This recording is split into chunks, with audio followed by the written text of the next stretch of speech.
So in today's video I'm going to talk about various important trends. तो सबसे important trend मैं लूँगी आज के वीडियो में, that is atomic size. ठीक है, before that एक छोटा सा टॉपिक और कर लेते हैं, that is metalloids. ठीक है, यहाँ पे मैंने पूरा पीरियोडिक टेबल नहीं बनाया है because I needed space. तो जो पीरियोडिक टेबल मुझे चाहिए आपको समझाने के लिए सिर्फ मैंने उतना पोर्शन रखा है. ठीक है, so can you see here in the periodic table, यहाँ मैंने कुछ स्क्वायर्स, कुछ सेल्स को हाईलाइट किया है. ठीक है, that is boron, silicon, germanium, arsenic, antimony, tellurium, polonium. ठीक है, तो ये जो 7 है, 1 2 3 4 5 6 and 7, these 7 elements are your metalloids. Plus एक रेडियो एक्टिव जो एलिमेंट और है वो कुछ मेटालिक प्रॉपर्टीज और कुछ नॉन मेटालिक, मतलब थोड़ी सी मेटालिक प्रॉपर्टीज भी डिस्प्ले करता है. तो इसको it can be considered a metalloid and this is astatine. ठीक है, so there are 7 + 1 8 metalloids.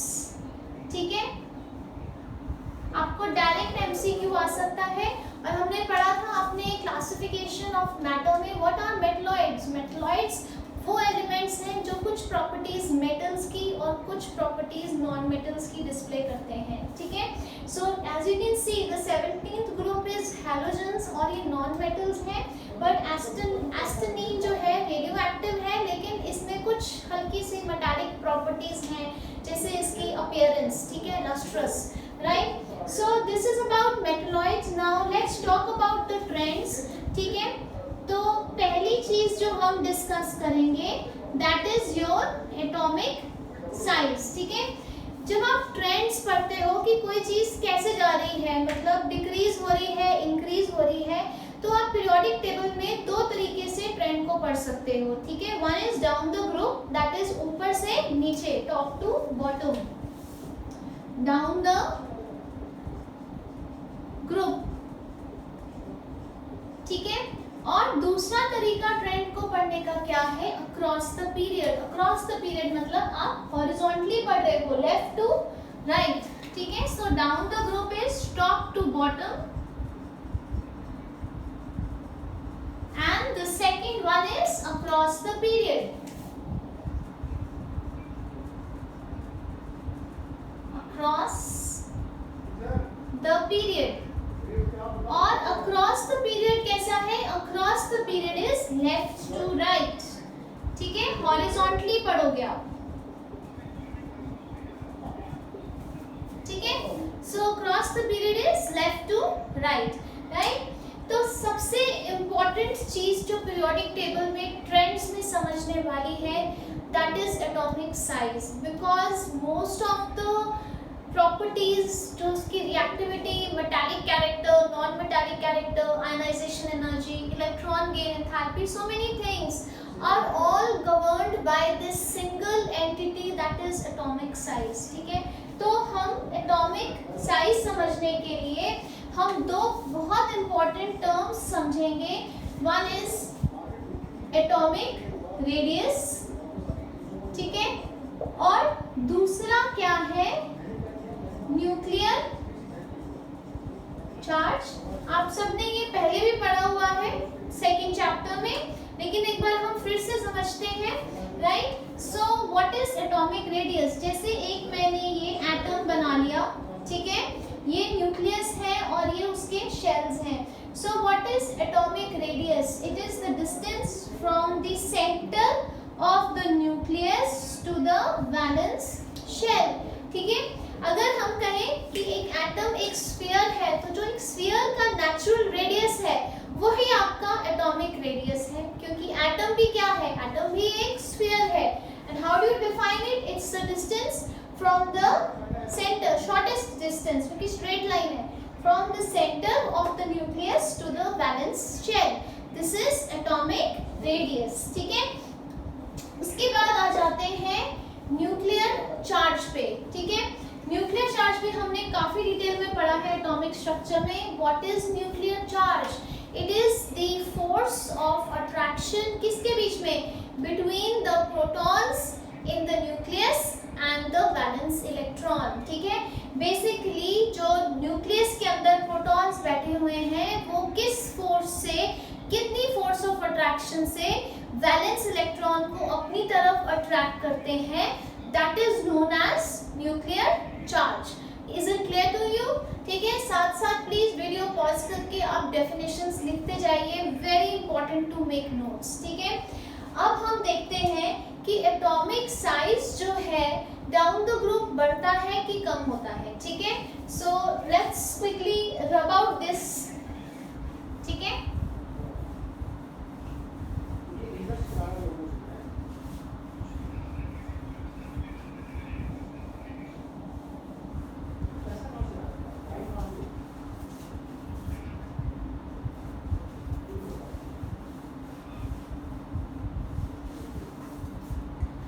Okay, तो सबसे पहले हम पढ़ते हैं down the group. Down the group पढ़ने के लिए बहुत इंपॉर्टेंट है मैं इनकी डायग्राम्स बना लूं, आपको देखते ही समझ आ जाएगा। ठीक है, so let's first let's pick up these two, lithium, sodium and potassium. ठीक है, हम अपने छोटी क्लासेस वाले डायग्राम बनाते हैं। This is lithium nucleus 2, I'm sure all of you know how to make this diagram, and 1 this is lithium। ठीक है, अब सोडियम बना लेते हैं।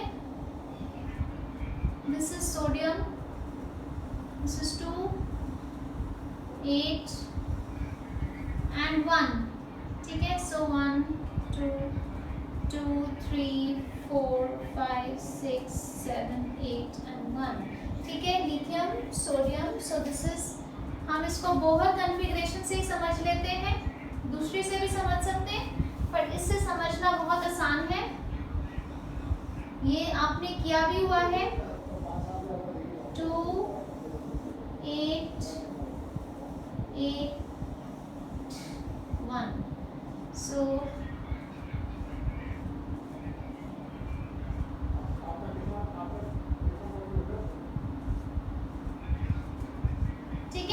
so this is 2 1 2 8 1, this is lithium, sodium and potassium। ठीक है, जब आप डाउन द ग्रुप जा रहे हो, can you see when you move from lithium to sodium and then to potassium, ऊपर से नीचे आप क्या देख रहे हो? सो कैन यू सी इधर कितने शेल थे? 2, इधर कितने हैं? 1 2 3, यहाँ कितने शेल हैं? 1 2 3 4। ठीक है, so what is happening is there is an addition of 1 shell per step, so addition of a shell, एक न्यू शेल ऐड हुआ। ठीक है, जिसकी वजह से क्या होएगा? इफ यू सी यहाँ एटॉमिक रेडियस बनाओ, दिस इज द रेडियस, है ना, इसका रेडियस देखो, दिस इज द रेडियस, और इसका रेडियस देखो, दिस इज द रेडियस, है ना। So because of the addition of a new shell what is happening, atomic radius is increasing. ठीक है, अपवर्ड एरो मैं इंक्रीज के लिए यूज कर रही हूँ, डाउनवर्ड एरो डिक्रीज के लिए यूज कर रही हूँ। यहाँ लिख लेते हैं when you are making notes, so you should know कि हमने क्या टर्मिनोलॉजी यूज की है। This is for increase and downward arrow is for decrease. तो जब आप डाउन द ग्रुप जा रहे हो, एक शेल ऐड हो रहा है, जिसकी वजह से क्या हो रहा है? एटॉमिक रेडियस बढ़ रहा है। ठीक है, now let's look at the second point, nuclear charge. ठीक है, अब इफ यू रिमेम्बर, किसी ने बहुत डिटेल्स में अगर ये न्यूक्लियर चार्ज पढ़ना है, so you can go through the presentation और the video that is effective nuclear charge, जो आपको एटॉमिक स्ट्रक्चर की प्लेलिस्ट में मिल जाएगा। ठीक है, हमने उस कॉन्सेप्ट में क्या पढ़ा था कि जब आप लिथियम से सोडियम में जा रहे हो, can you see this shell of 8 electrons is added. जब आप पोटेशियम में जा रहे हो तो फर्दर एक और शेल ऐड हो गया। ठीक है, तो ये जो शेल ऐड हुआ है it is full of electrons. ठीक है, नाउ क्या है, ये जो वैलेंस इलेक्ट्रॉन है यहाँ पे, ये दो फोर्सेस एक्सपीरियंस कर रहा है, एक force of attraction by the protons in the nucleus and repulsion by these different electrons. ठीक है, तो जो नेट फोर्स ऑफ अट्रैक्शन है जो ये इलेक्ट्रॉन एक्सपीरियंस कर रहा है, it will be lesser than the theoretically nuclear charge क्या है? Force of attraction between the protons in the nucleus and this valence electron. But theoretically जो force of attraction है practically उससे कम होती है, क्योंकि ये जो इलेक्ट्रॉन्स ऐड हुए नेक्स्ट स्टेप में, जब आप लिथियम से सोडियम में आए तो उसमें क्या ऐड हो गया? उसमें ये एक शेल ऐड हुआ जो इलेक्ट्रॉन से भरा हुआ है, और ये इलेक्ट्रॉन्स जो हैं ये उस वैलेंस इलेक्ट्रॉन को रिपेल कर रहे हैं, ठीक है। सो ये क्या करते हैं कि जितना प्रोटॉन्स ने इसको अट्रैक्ट करना था उतना अट्रैक्ट नहीं कर पाता। ऐसे भी समझ सकते हैं कि ये जो शेल है ये एक स्क्रीन का, एक शील्ड का, एक दीवार का काम कर रहा है। तो जितनी शिद्दत से, जितनी फोर्स से यहाँ के प्रोटॉन ने इस वैलेंस इलेक्ट्रॉन को अट्रैक्ट करना था उतनी फोर्स से अट्रैक्ट नहीं कर पाता, ठीक है, which is known as screening effect. तो ये जो शेल ऑफ इलेक्ट्रॉन्स ऐड हुआ, it is acting like a screen, और इस कॉन्सेप्ट को हम क्या कहते हैं? स्क्रीनिंग इफेक्ट, ठीक है। तो स्क्रीनिंग इफेक्ट की वजह से डाउन द ग्रुप जब इलेक्ट्रॉन्स बढ़े, न्यूक्लियस के अंदर प्रोटॉन्स बढ़े सेम नंबर ऑफ, तो न्यूक्लियर चार्ज जितना बढ़ना चाहिए था उतना नहीं बढ़ पाता है, जिससे उसका साइज जो है फर्दर बढ़ जाता है। नहीं तो अगर ऐसा नहीं होता तो क्या होता? जब न्यूक्लियर चार्ज बढ़ता तो फोर्स ऑफ अट्रैक्शन बढ़ती और साइज छोटा हो जाता है ना। पर ऐसा क्यों नहीं हुआ? क्योंकि ये जो शेल ऐड हुआ है इलेक्ट्रॉन्स का, ये क्या कर रहा है? ये एक स्क्रीनिंग इफेक्ट दे रहा है, जिसकी वजह से ये जो प्रोटॉन्स है उतनी इफेक्टिवली इस बैलेंस इलेक्ट्रॉन को अट्रैक्ट नहीं कर पा रहे। तो जिसकी वजह से जो नेट न्यूक्लियर चार्ज है, जिसको हम ZeFF भी कहते हैं, ठीक है। If you want to do it in details, इसका मैं लिंक आपको दे दूंगी डिस्क्रिप्शन में, ठीक है। So the net increase in nuclear charge is very less, ठीक है। तो net nuclear charge is very less, और इसका रीजन क्या है? Screening effect by the electrons in the inner orbits, जो अंदर वाले ऑर्बिट्स में या अंदर वाले शेल में जो इलेक्ट्रॉन्स हैं, ठीक है। तो लिथियम में सिर्फ यही 2 इलेक्ट्रॉन्स थे स्क्रीनिंग इफेक्ट देने के लिए, और सोडियम में ये 2 और ये 8, तो स्क्रीनिंग इफेक्ट बढ़ गया, ठीक है। अब आप सोडियम से जब पोटेशियम में आओगे, ठीक है, एक तो शेल एक और ऐड हो गया, रेडियस बढ़ गया, उसके बाद एक ये वाला शेल स्क्रीनिंग इफेक्ट दे रहा है, एक ये वाला शेल स्क्रीनिंग इफेक्ट दे रहा है, और एक ये वाला शेल स्क्रीनिंग इफेक्ट दे रहा है। सो since one more shell has been added when you are moving from sodium to potassium, तो एक शेल बढ़ गया, और उस शेल में जो इलेक्ट्रॉन्स हैं वो फर्दर और स्क्रीनिंग इफेक्ट करेंगे, जिसकी वजह से जो नेट न्यूक्लियर चार्ज है वो और कम हो जाएगा। सो फोर्स ऑफ अट्रैक्शन कम हो गई तो वो और खुल गया। तो that is why, because of these 2 reasons, that is एक तो एटॉमिक रेडियस बढ़ रहा है क्योंकि एक शेल ऐड हुआ, उसके बाद इसी शेल के ऐड होने की वजह से स्क्रीनिंग इफेक्ट बढ़ गया, जिसकी वजह से इफेक्टिव न्यूक्लियर चार्ज जो है या नेट न्यूक्लियर चार्ज जो है या नेट फोर्स ऑफ अट्रैक्शन जो है वो कम हो गई। तो इन 2 रीजंस की वजह से जब आप डाउन द ग्रुप जाते हो एटॉमिक साइज जो है बढ़ जाता है। So down the group atomic size is increasing, ठीक है। ये बहुत बहुत इंपॉर्टेंट है आपको याद रखना, ठीक है।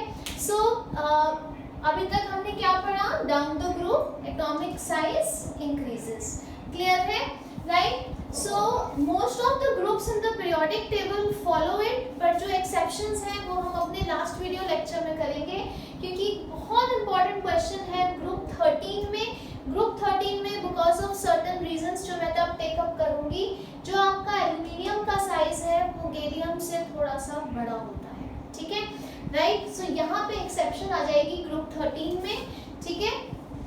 और दूसरी एक्सेप्शन आ जाएगी आपके डी ब्लॉक में, जब आप सीरीज में पढ़ते हो तो सीरीज 2 और सीरीज 3 के साइज में कुछ ज्यादा फर्क नहीं होता, ठीक है। So we will take up in the exceptions in the periodic table, right. So this is about it. अब हम नेक्स्ट ट्रेंड पढ़ते हैं इसका एटॉमिक साइज का अक्रॉस द पीरियड, ठीक है। So let me write down across the period, across the period मतलब left to right horizontally पढ़ना. So I have drawn certain part of the periodic table here. तो हम कोई एक उठा लेते हैं. हम उठा लेते हैं let's say sodium, magnesium, aluminium. ठीक है, अक्रॉस द पीरियड मैंने थर्ड पीरियड उठा लिया. अब अक्रॉस द पीरियड what is happening to atomic size. ठीक है, यहाँ बना लेती हूँ again by looking at it, आपको काफी आइडिया हो जाएगा. So let's make it. This is sodium का nucleus. So if you can see, आपको दिख रहा है साइज में क्या हुआ है. 13 protons, 13 electrons, 12 protons and 12 electrons. ठीक है, नाउ जब आप अक्रॉस द पीरियड जा रहे हो लेफ्ट टू राइट, पहली चीज आप देखो, there is no addition of shell. ठीक है, सो पहला पॉइंट क्या है, no new shell is added.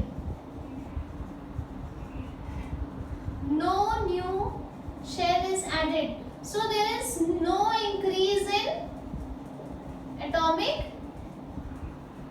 radius. ठीक है, क्योंकि एक नया shell ऐड नहीं हुआ तो there is no increase in atomic radius. Number 1. Number 2, इसमें सोडियम में इस बैलेंस इलेक्ट्रॉन को कितने स्पिन्स कर रहे हैं शेल्स? 2. इसमें भी 2 और इसमें भी बैलेंस इलेक्ट्रॉन को कितने स्क्रीन कर रहे हैं? 2 शेल्स. ठीक है, so there is no increase in screening effect. क्योंकि एक नया शेल नहीं ऐड हुआ तो स्क्रीनिंग इफेक्ट भी नहीं बढ़ा, क्योंकि स्क्रीनिंग इफेक्ट कब बढ़ता है? जब एक नया शेल ऐड हो जाता है और वो अपना स्क्रीनिंग इफेक्ट देना शुरू कर देता है. So number 2 is there is no increase in screening effect या there is no new screening effect. ठीक है, बट ऑन द कॉन्ट्ररी क्या हो रहा है, यहाँ सेम डिस्टेंस पे, ठीक है, first second third, same shell में एक इलेक्ट्रॉन था, यहाँ सेम शेल में सेम डिस्टेंस पे सेम शेल में 2 इलेक्ट्रॉन्स हैं और यहाँ सेम बैलेंस शेल में 3 इलेक्ट्रॉन्स हैं. ठीक है, तो यहाँ पे there was force of attraction between 11 protons and 11 electrons. और यहाँ सेम डिस्टेंस पे जब एक इलेक्ट्रॉन यहाँ ऐड हो गया और एक प्रोटॉन अंदर ऐड हो गया, तो फोर्स ऑफ अट्रैक्शन अगर सेम डिस्टेंस पे बढ़ती, सेम शेल्स में बढ़ गई, तो क्या होएगा? ज्यादा हो जाएगी फोर्स ऑफ अट्रैक्शन, क्योंकि यहाँ 11 प्रोटॉन 11 इलेक्ट्रॉन को अट्रैक्ट कर रहे थे, यहाँ पे 12 प्रोटॉन 12 इलेक्ट्रॉन को अट्रैक्ट कर रहे हैं और सेम डिस्टेंस पे, तो क्या होएगा? साइज कॉन्ट्रैक्ट हो जाएगा. उसके बाद जब आप मैग्नीशियम से एल्यूमिनियम पे जाओगे, अब यहाँ एक और इलेक्ट्रॉन बाहर ऐड हो गया और एक और प्रोटॉन अंदर ऐड हो गया, तो क्या हुआ? फोर्स ऑफ अट्रैक्शन और बढ़ गई. तो क्या होएगा? वो और ज्यादा सिकुड़ जाएगा या कॉन्ट्रैक्ट हो जाएगा. ठीक है, क्योंकि उसको अंदर की तरफ खिंचाव पड़ रहा है ना, right. So what is going to happen on the contrary, what is happening? The force of attraction, that is the nuclear charge increases. ठीक है, कोई नया स्क्रीनिंग इफेक्ट नहीं हुआ और टोटल फोर्स ऑफ अट्रैक्शन बढ़ गई, तो जिससे क्या होगा? Nuclear charge increases. तो इसकी वजह से क्या हुआ? वो सिकुड़ गया. ठीक है, सोडियम, फिर मैग्नीशियम, फिर एल्यूमिनियम. ठीक है, so what is going to happen across a period? Atomic size जो है डिक्रीज हो जाएगा. Atomic size decreases. ठीक है, so let's revise it. Down the group क्या होता है? एक नया शेल ऐड होता है जिसकी वजह से एटॉमिक रेडियस बढ़ जाता है. ये शेल जो है ये स्क्रीनिंग इफेक्ट देता है, तो जिसकी वजह से हर एक स्टेप पे स्क्रीनिंग इफेक्ट भी बढ़ रहा है, जिसकी वजह से क्या होता है? नेट न्यूक्लियर चार्ज कम हो जाता है. ठीक है, so for these two reasons down the group atomic size increases. ठीक है, whereas जब आप across the period जाते हो तो क्या होता है कि कोई नया शेल नहीं ऐड हो रहा, इसलिए रेडियस तो बढ़ नहीं रहा. क्योंकि नया शेल नहीं ऐड हो रहा तो कोई नया स्क्रीनिंग इफेक्ट भी नहीं आ रहा. ऑन द अदर हैंड हर एक स्टेप पे जब आप लेफ्ट से राइट जा रहे हो, एक इलेक्ट्रॉन बाहर और एक प्रोटॉन अंदर ऐड हो रहा है. That means the total force of attraction is increasing. तो क्या होगा? वो सिकुड़ जाएगा. The size will contract or it will decrease. So across a period atomic size decreases. ठीक है, एक छोटी सी चीज आपने याद रखनी है कॉम्पिटिशन्स के लिए, अगर कोई प्रॉपर्टी डाउन द ग्रुप बढ़ रही है तो वो अक्रॉस द पीरियड कम होएगी, and vice versa, that is अगर डाउन द ग्रुप कम हो रही है तो अक्रॉस द पीरियड बढ़ेगी। ठीक है, तो अगर आपको एक साइड पता है तो दूसरा ऑटोमेटिकली उसका उल्टा हो जाएगा। ठीक है, so this is about atomic size. एक ट्रेंड हम और करेंगे, that is reactivity, that is 100% related to atomic size.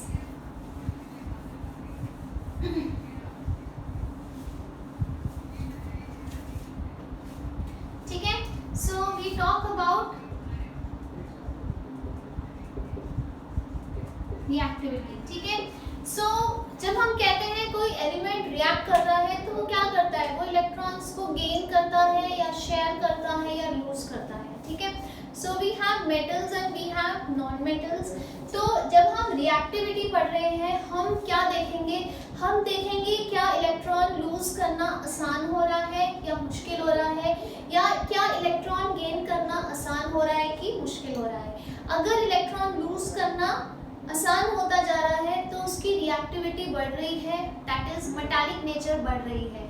Metallic nature means the ability to lose electrons. ठीक है, अगर इलेक्ट्रॉन गेन होना बढ़ता जा रहा है, आसान होता जा रहा है, तो इलेक्ट्रॉन गेन होना मतलब नॉन मेटालिक नेचर, तो मतलब उसकी नॉन मेटालिक नेचर बढ़ रही है। ठीक है, तो नाउ लेट्स स्टडी। तो पहले हम पढ़ते हैं down the group. Down the group, जब हम डाउन द ग्रुप पढ़ते हैं, अगेन मैंने यहाँ हम ये वाला ग्रुप ले लेते हैं, ग्रुप नंबर 1। ठीक है, so down the group what happens, हमने पढ़ा था कि एटॉमिक साइज जो है वो बढ़ रहा है ना, और इफेक्टिव न्यूक्लियर चार्ज जो है कम हो रहा है, जिसकी वजह से क्या होएगा, एटॉमिक साइज बढ़ रहा है। क्यों बढ़ रहा है, क्योंकि रेडियस बढ़ रहा है एंड इफेक्टिव न्यूक्लियर चार्ज कम हो रहा है। दैट मींस जो न्यूक्लियस है उसकी जो पकड़ है बाहर वाले इलेक्ट्रॉन पे वो ढीली होती जाएगी। ठीक है, लिथियम में टाइटली पकड़ा हुआ था, सोडियम में थोड़ा सा और दूर हो गया उससे, तो उसने उसको पकड़ उसकी ढीली हो गई, पोटेशियम में उसकी पकड़ और ढीली हो गई। तो as you go down the group the atomic size is increasing and the effective nuclear charge is decreasing. So the hold of the nucleus on the valence shell, or sorry on the valence electron जो है क्या होती है, loose होती जाती है। ठीक है, न्यूक्लियस का असर बाहर वाले इलेक्ट्रॉन पे कम होता जाता है, इसलिए बाहर वाला इलेक्ट्रॉन का लूज होना आसान होता जाएगा। जितना ज्यादा न्यूक्लियस का होल्ड होएगा उतना मुश्किल होएगा इलेक्ट्रॉन को उस फोर्स ऑफ अट्रैक्शन से फ्री होना। सो down the group atomic size is increasing, effective nuclear charge, ठीक है, जिसको आप ZEFF भी लिख सकते हो, it's a universal abbreviation for effective nuclear charge. ये जो है ये कम हो रही है। So what is happening? The hold of the nucleus on the valence electron, the hold of the nucleus on the valence electron decreases. ठीक है, so it becomes easier to lose electron. तो जितना आसानी से इलेक्ट्रॉन लूज करेगा मतलब वो उतना ज्यादा मेटालिक है। सो मेटालिक नेचर इंक्रीजेस। ठीक है, तो अब डाउन द ग्रुप जाते हो तो मेटालिक नेचर बढ़ती है। ठीक है, तो अगर आप कोई मेटल्स का ग्रुप पढ़ रहे हो, ग्रुप 1 ग्रुप 2 पढ़ रहे हो, तो रिएक्टिविटी जो है बढ़ती जा रही है, क्योंकि मेटल्स का के लिए रिएक्ट होना मतलब इलेक्ट्रॉन्स लूज करना। सो रिएक्टिविटी ऑफ मेटल्स इंक्रीज।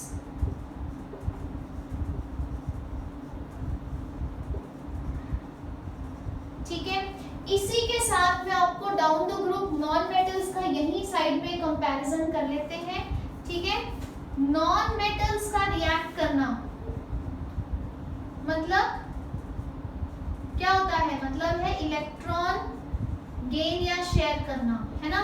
तो जब आप डाउन द ग्रुप जा रहे हो, ठीक है, so when you are going down the group what is happening, जो इलेक्ट्रॉन है वो गेन कैसे होएगा, न्यूक्लियस ने बाहर से, ठीक है, जो आपका नेबर है वहां से इलेक्ट्रॉन को लेना है, ठीक है, तो न्यूक्लियस ने बाहर वाले इलेक्ट्रॉन को अट्रैक्ट करना है, राइट। सो अगर उसका साइज छोटा होगा एटम का तो जो न्यूक्लियस का असर बाहर तक पहुंच पाएगा, ठीक है, लेकिन अगर एटम का साइज बढ़ता जाएगा, जो डाउन द ग्रुप बढ़ता है, तो जो न्यूक्लियस का असर है वो बाहर वाले इलेक्ट्रॉन पे कम होएगा, क्योंकि बीच में इतने सारे जनता पार्टी इलेक्ट्रॉन्स की पूरी जनता, उसकी अपनी जनता खड़ी है स्क्रीनिंग इफेक्ट देने के लिए, ठीक है। तो क्या रहा है, down the group atomic size is increasing, so it is becoming more difficult for the nucleus to attract an electron from outside. अगर वो खुद छोटा सा एटम है, इतना सा साइज है, तो वो ऐसे करके इलेक्ट्रॉन को अट्रैक्ट कर लेगा, पर वो ऑलरेडी इतना बड़ा एटम है तो उसको बाहर से अट्रैक्ट करना मुश्किल हो जाएगा, ठीक है। So what is happening, electron जब गेन की बात करेंगे, डाउन द ग्रुप क्या हो रहा था, एटॉमिक साइज जो है बढ़ रहा था, so it will become difficult for the nucleus to attract electron from outside, ठीक है। सो इलेक्ट्रॉन गेन करना मुश्किल होता जाएगा डाउन द ग्रुप, ठीक है। So what is going to happen, the non metallic nature जो है वो डिक्रीज हो जाएगी, या अगर आप नॉन मेटल्स का ग्रुप स्टडी कर रहे हो तो down the group non metals की रिएक्टिविटी कम होती जाएगी, क्लियर है। सो जब आप डाउन द ग्रुप स्टडी करते हो, if you are looking at metals, तो डाउन द ग्रुप जैसे जैसे साइज बढ़ता है, इलेक्ट्रॉन लूज करना आसान होता है, तो मेटालिक स्ट्रेंथ या मेटालिक नेचर बढ़ती है, या मेटल्स की रिएक्टिविटी बढ़ती है। Vice versa for non metals, down the group जब साइज बढ़ता है तो न्यूक्लियस के लिए बाहर से इलेक्ट्रॉन को खींच के अपने पास लाना मुश्किल होता जाता है, इसलिए इलेक्ट्रॉन गेन करना कठिन होता जाता है। It becomes difficult to gain electron from outside, so non metallic character decreases और the reactivity of non metals decrease, ठीक है। इसको बहुत ध्यान से नोट कर लीजिए। Now we come to across the period.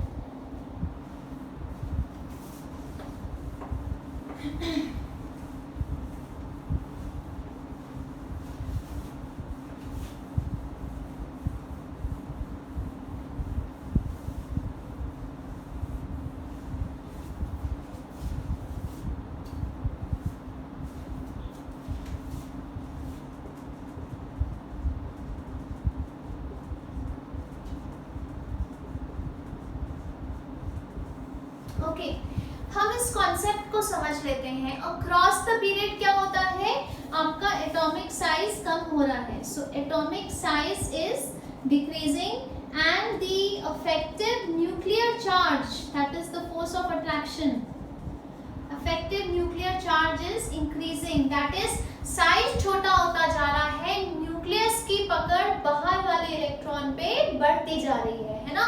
तो क्या होना चाहिए, बहुत कॉमन सेंसिकल क्वेश्चन है, down the group atomic size कम हुआ, न्यूक्लियर चार्ज बढ़ा, इसलिए क्या होएगा, न्यूक्लियस की जो पकड़ है बाहर वाले इलेक्ट्रॉन पे बढ़ती जाएगी। So the hold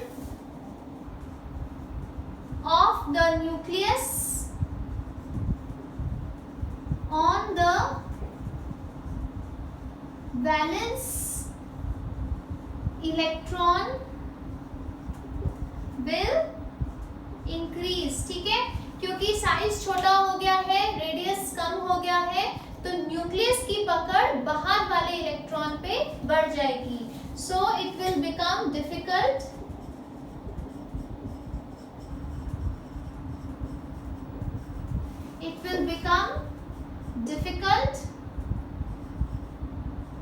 to lose electron, ठीक है। अब इलेक्ट्रॉन लूज होना मुश्किल हो गया, इसका मतलब क्या है, इसका मतलब है जो मेटालिक कैरेक्टर है वो गया, ठीक है, या for metals the reactivity of metals decrease, ठीक है। अब हम सेम चीज नॉन मेटल्स के लिए देख लेते हैं। अब सेम क्या हुआ, अक्रॉस द पीरियड हमने पढ़ा एटॉमिक साइज कम हो गया था, इफेक्टिव न्यूक्लियर चार्ज बढ़ गया था, ठीक है। क्योंकि साइज छोटा होता जा रहा है तो न्यूक्लियस के लिए बाहर से इलेक्ट्रॉन को खींचना आसान होता जाएगा, ठीक है। सो since the size is decreasing and nuclear charge is increasing, the same two reasons, it will become or it will be easier, ठीक है, for the nucleus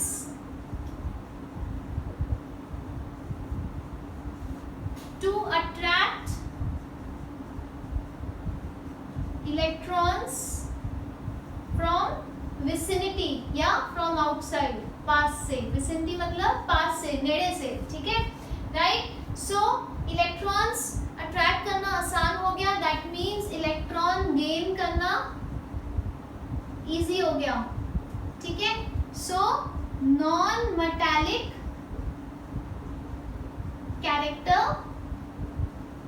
इंक्रीज हो जाएगा, ठीक है। सो नॉन मेटल्स के लिए क्या हुआ, साइज छोटा हो गया तो वो फेवरेबल हो गया, बाहर से इलेक्ट्रॉन अट्रैक्ट करना न्यूक्लियस के लिए आसान हो गया, that means the non metallic character is increasing या नॉन मेटल्स की रिएक्टिविटी बढ़ती है, ठीक है।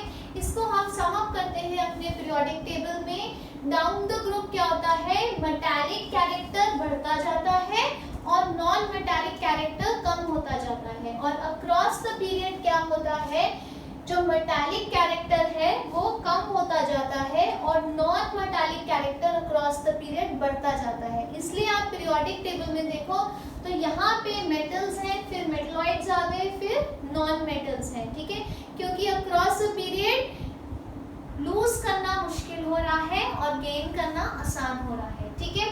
पी ब्लॉक में अगर आप इसकी मेक देखो इस पी ब्लॉक की, तो ऊपर की तरफ क्या है, नॉन मेटल्स हैं, एंड डाउन द ग्रुप जो है नॉन मेटालिक कैरेक्टर कम हो रहा है और मेटालिक कैरेक्टर बढ़ रहा है। तो ऊपर की तरफ यहाँ पे नॉन मेटल्स हैं, फिर बीच में कुछ मेटलॉइड्स आ गए और फिर नीचे मेटल्स हैं, ठीक है।